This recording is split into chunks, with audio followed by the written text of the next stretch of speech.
السلام علیکم ورحمۃ اللہ وبرکاتہ۔ یہ ایک المیہ اور ثانیہ ہے کہ جب کسی بھی مسئلے میں گفتگو کی جاتی ہے تو مذہبی حوالے سے بالخصوص تو اس میں کافی لوگ ایسے انوالو ہو جاتے ہیں کہ اپنی زبان پہ قابو نہیں رکھ پاتے اور قرآن اور سنت اور دین کے مسئلے کو اپنی ذاتی جنگ سمجھ لیتے ہیں۔ خدا را ایسا نہیں کرنا چاہیے، زبان قابو میں رکھنی چاہیے، اخلاق کا دامن نہیں چھوڑنا چاہیے، وقار متانت سنجیدگی سے باہر نہیں جانا چاہیے۔ اختلاف صحابہ کے زمانے سے مسائل میں فقہ میں آ رہے ہیں، لیکن ہم نے تو یہی دیکھا ہے اپنے سلف میں کہ اپنے سے اختلاف رائے رکھنے والے کا بھی احترام کرتے تھے اور انہیں اپنے سے بڑا ہی سمجھتے تھے۔ امام شافعی رحمہ اللہ تعالی امام ابو حنیفہ کے مزار پہ گئے ہیں، ان کے فقہ کے مطابق نماز پڑھی اور فرمایا احتراما لابی حنیفہ، اور امام شافعی نے فرمایا الناس عیاض فی الفقہ لابی حنیفہ۔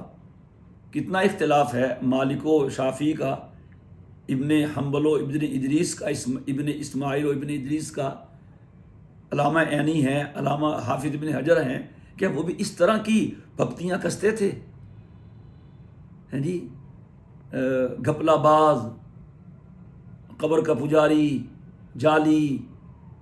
اور یہ عجیب بات ہے کہ جو لوگ ایک خاص مسلک سے تعلق رکھتے ہیں، یعنی حیات النبی کے قائل نہیں ہیں اور سماع موتا اور عذاب قبر اور توسل کے قائل نہیں ہیں، قدر مشترک کے طور پر ان سب کی زبان میں گند ہے، الا ماشاء اللہ۔ میں سب کو نہیں کہہ رہا، اس میں اچھے بھی ہیں، ہمارے دوست بھی ہیں، ہمارے ملنے والے بھی ہیں، بھائی بھی ہیں، وہ بڑے با اخلاق ہیں، لیکن ایسے ہیں۔ بہرحال آپ کے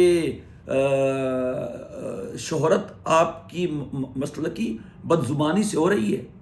آپ دیکھیں، وہ ایک بلوچ تھا مولوی، چلا گیا دنیا سے، اس کی زبان دیکھیں۔ ابھی بھی ایک نیا آیا ہوا ہے بکر سے کوئی، اس کی زبان دیکھیں۔ وہ یعنی گندگی، گند، اتنی بدبو کسی جانور کے پخانے سے نہیں آتی جتنی بدبو اس کی زبان سے آتی ہے۔ وہ بڑے بڑے اکابر کو بیٹھے بیٹھے مشرک بنا دیتا ہے، اس کی نظر میں کوئی کچھ نہیں ہے۔ تو یہ کیا ہے؟ یقین اللہ کی آپ لوگوں پہ پھٹکار تو نہیں ہے کہ اس میں شاید کہ تم اس حد تک چلے گئے ہو کہ اہانت کے مرتکب ہو کے اللہ نے تم سے ادب چھین لیا ہے۔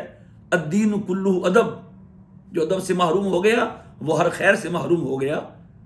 با ادب با نصیب، بے ادب بے نصیب۔ اختلاف کیجئے، قرآن کا مسئلہ ہے، حدیث کا مسئلہ ہے، رائے کا اختلاف ہے، کرے، بات ختم۔ ٹھیک ہے جی، آپ کی رائے ہے، ہماری رائے ہے۔ صحابہ کو دیکھیں، ابن مسعود رضی اللہ عنہما عثمان کے پیچھے نماز پڑھتے تھے، اختلاف تھا، وہ کہتے انہیں 2 پڑھنی چاہیے، 4 پڑھتے ہیں، لیکن پڑھتے انہیں کے پیچھے تھے، کوئی جملہ زبان سے نہیں کہا۔ یہاں کوئی بات ہو جائے، حوالہ آتا نہیں ہے اور بدتمیزی پہ آ جاتے ہیں، پھر اس پر یہی کہہ کے ہم تو گزر جاتے ہیں۔ وَلَقَدْ أَمُرُّ عَلَى اللَّئِيمِ يَسُبُّنِي فَمَضَيْتُ ثَمَّةَ فَقُلْتُ لَا يَعْنِينِي۔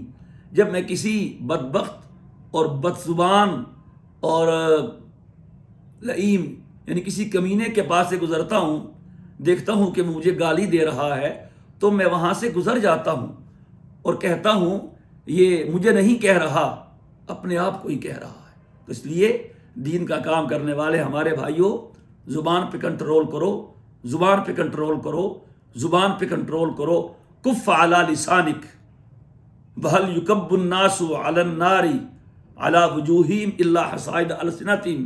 اللہ تبارک و تعالی نے تو موسیٰ و ہارون کو فرمایا تھا فرعون کے پاس جاتے ہوئے، اذهبا الی فرعون انہ طغی فقولا له قولا لینا لعلہ یتذکر او یخشی۔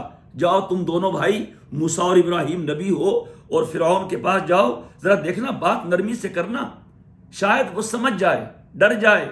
علماء فرماتے ہیں تم موسیٰ اور ہارون سے بڑھ کر نہیں ہو، اور تمہارا مخاطب فرعون سے بدتر نہیں ہے، پھر تم کس منہ سے بد کلامی کرتے ہو؟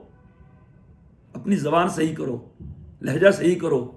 توحید یہ نہیں کہتی ہے قرآن کا رٹا لگانے والا، قرآن بد اخلاقی سکھاتا ہے۔ قرآن تو یہ کہہ رہا ہے قولا لہ قولا لینا، تم نہ کسی بڑے کو دیکھتے ہو، نہ چھوٹے کو دیکھتے ہو، نہ باپ کو دیکھتے ہو، نہ دادے کو دیکھتے ہو، نہ کسی کے علم کو دیکھتے ہو، نہ کسی کی فقاہت کو دیکھتے ہو، نہ کسی کی قیادت کو دیکھتے ہو۔ شیخ الاسلام مفتی تقی عثمانی صاحب جو سرمایہ امت ہیں، لاکھوں کے عرب و عجم کے استاد ہیں، تم ان پہ بد زبانی کر دیتے ہو۔ قائد ملت اسلامیہ پوری ملت کا سرمایہ اور فخر ہیں، تم انہیں کافر بنا دیتے ہو۔ تمہیں شرم نہیں آتی ہے؟ تم نے اللہ کو کیا جواب دینا ہے؟ ایک بات کر دی اپنے رائے کے مطابق، جو سمجھ میں آیا تو جناب ہم کیا بن گئے؟ ہم قبر کے پجاری بن گئے۔ لا حول ولا قوت الا باللہ۔ منہ سنبھال کے بات کیا کرو، دین کا کام کرنا ہے تو اس کے آداب بھی سیکھو۔ رونے کے بھی آداب ہوا کرتے ہیں فانی، یہ ان کا میخانہ ہے، تیری گلی نہیں۔ اللہ ہم سب کو درست زبان رکھنے کی توفیق عطا فرمائے، لہجہ نرم ہو، زبان شستہ ہو، شائستہ ہو، ہاں دلیل مضبوط ہو، الزامات نہ ہو، بہتان نہ ہو، گالیاں نہ ہو، گن نہ ہو۔ اپنے اوپر آنے والا الزام دور کرو کہ جو لوگ حیات انبیاء کے منکر ہیں، سماع موتا کے منکر ہیں، ان کی زبان سے گن نکلتا ہے، گالیاں نکلتی ہیں، اخلاق نہیں ہے، اور بات صحیح ہے، بات صحیح ہے، اس کو صحیح کرو۔ اللہ ہم سب کو سچ کہنے کی، صحیح کہنے کی، صحیح بولنے کی، صحیح سمجھنے کی اور صحیح نیت رکھنے کی توفیق عطا فرمائے۔ اختلاف رائے محمود ہے۔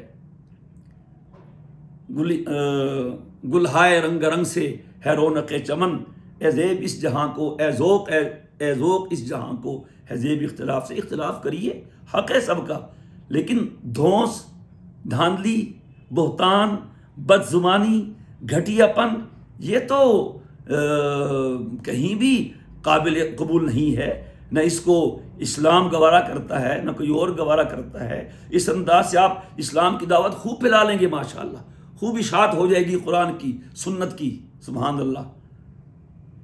السلام علیکم ورحمۃ اللہ وبرکاتہ۔